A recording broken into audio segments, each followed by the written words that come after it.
Welcome to Viesating.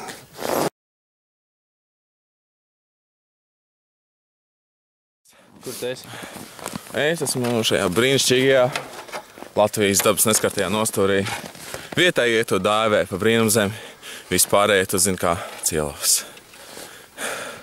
Un nodarbojamies šeit ar, manuprāt, vienu no visprogresīvākajiem jaunatnes sporta veidiem, kurš ir radies jau,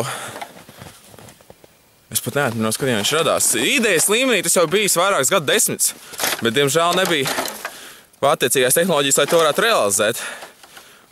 Tātad viesatings. Kā var redzēt, tur ir divi sen jau atvaļināti šķīvi, kur jau savu darbu mūžu ir nokalpojuši, tiek sūtīti cienīgā pensijā. Nu jā, un es pats esmu no Piņķiem, no Piņķu viesatinga klubiņa, ko mēs dēvējam par šķīvīšiem. Tas ir nosaukums šķīvīši. Un mēs testējām ārā jaunās tehnoloģijas, kā var šeit redzēt, Nimbus 3070. Ļoti labas, uzticamas kamaniņas jau nodarbojušās, patentētas slieces, kas notur tevi taisnā līmenī tieši virāžā. Tas ir pats galvenais virāžā ir būt, taisni un izturīgi. Un patentētas ABS bremzes, kā redzēt, uz priekšu vērsti.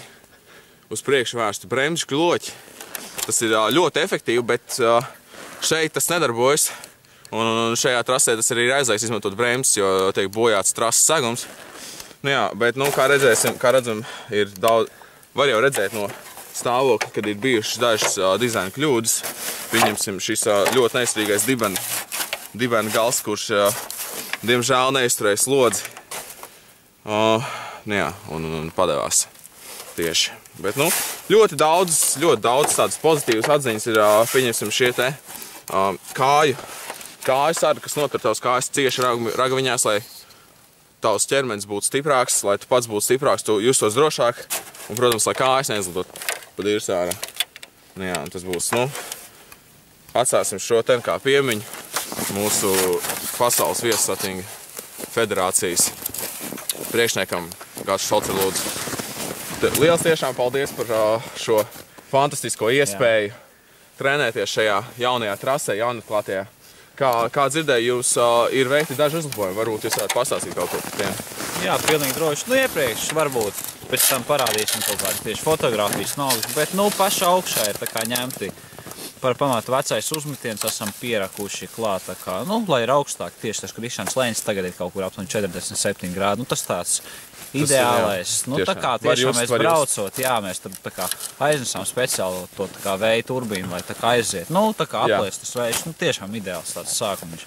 Tad bišķi uzlabojām virāžu, tad ir vēl viena, tā kā, pie tās mums vēl jāpiestrādā un beigās jau ir uzmetiens, jā, tas jau tikai tā priekams. Tas, jā, skatās. Jā, paldies, es jums teiktu tiešām, par šo dāvanu. Liels paldies par uzņemšanu, un es jums dāvāju šo prototīpu. Lūdzu, izmantojiet visas šeit izmantotās tehnoloģijas, lai uzlabotu savus rezultātus. Paldies. Tad jau tiksimies sacensībās. Jā, bet